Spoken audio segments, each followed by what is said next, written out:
Hello guys. Hello, friend. ഈ പുറകെ ഇരിക്കുന്ന സാധനത്തിൻ്റെ പേരെന്താ നിങ്ങൾക്ക് പറയാമോ? നിങ്ങളുടെ നാട്ടിൽ പറയുന്ന ഇതൊരു ഇൻട്രാക്റ്റീവ് വീഡിയോ ആണ്. ഞാൻ പറയുന്നതിന് മറുപടി നിങ്ങൾ ലൈവായിട്ട് കമൻറ്റ് ചെയ്യുമോ അല്ലെങ്കിൽ വീഡിയോ കണ്ടുകൊണ്ടിരിക്കുമ്പോൾ പറയുകയും ചെയ്താലും കുഴപ്പമില്ല. എൻ്റെ പുറം അമ്പാന കയറിയിരിക്കുന്ന ഈ സാധനത്തിൻ്റെ പേര് നിങ്ങളുടെ നാട്ടിൽ എന്താ പറയുന്നത്? തുണിയൊക്കെ ഇട്ട് വെച്ച് തേപ്പൂട്ടിയൊക്കെ വെച്ചേക്കുന്ന ഈ സാധനത്തിൻ്റെ പേര് നിങ്ങളുടെ നാട്ടിൽ എന്താ പറയുന്നത്?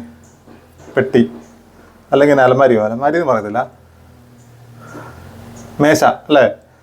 അങ്ങനെ പല പേരുകൾ പറയുന്നുണ്ട്. പക്ഷെ നിങ്ങൾ ഈ പറഞ്ഞതൊന്നും അല്ല ഇപ്പം ഈ സംഭവം. ഇത് വെച്ചേക്കുന്ന സ്ഥലത്ത് അവിടെ നമ്മുടെ വീടിൻ്റെ അങ്ങനെ ഓപ്പൺ എവിടെയാണ് വെച്ചേക്കുന്നത്? ഈ സംഭവം അറിയോ? ഇത് തേനീച്ചപ്പെട്ടിയാണ്. തർക്കമുണ്ടോ? കണ്ടുനോക്ക്. യവന്മാർ വന്നുണ്ടല്ലോ, നമ്മുടെ പെട്ടി അങ്ങ് ഏറ്റെടുത്തു കേട്ടോ. ഫുള്ള് സീൽ ചെയ്തിട്ട് കീ ഹോൾ അമ്മ എൻട്രൻസും ആക്കി വെച്ചിട്ട് ഇതേ ഇവിടെ ഇപ്പം ഭയങ്കര തേനീച്ച കൃഷിയാണ്.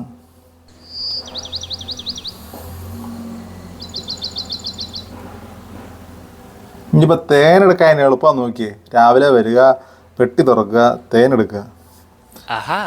ചെറുതേനീച്ച കേട്ടോ.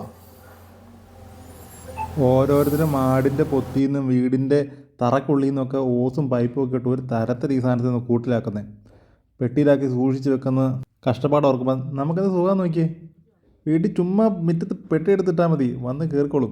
ചെറുതേനീച്ചയാണ് ഉള്ളതിൽ കുറച്ച് ഡേഞ്ചർ കുറവെന്ന് പറയാറുണ്ട്. കാരണം കുത്താറില്ല. പക്ഷേ ഇവന്മാർ മൂക്കിലും കണ്ണിലും ചെവിയിലും ഒക്കെ കയറി പോകും കേട്ടോ ദേഷ്യം വന്നാൽ. പണ്ട് നമ്മൾ എടുത്തിട്ട് തിരിച്ചു വെച്ച പെട്ടിയത്. എനിക്ക് വന്ന് മിക്കവാറും ഈ പെട്ടിയിൽ നിന്ന് സെറ്റ് തിരിഞ്ഞ് പോയപ്പം ആദ്യം കണ്ട പെട്ടിക്കകത്ത് കയറിയതായിരിക്കും കേട്ടോ.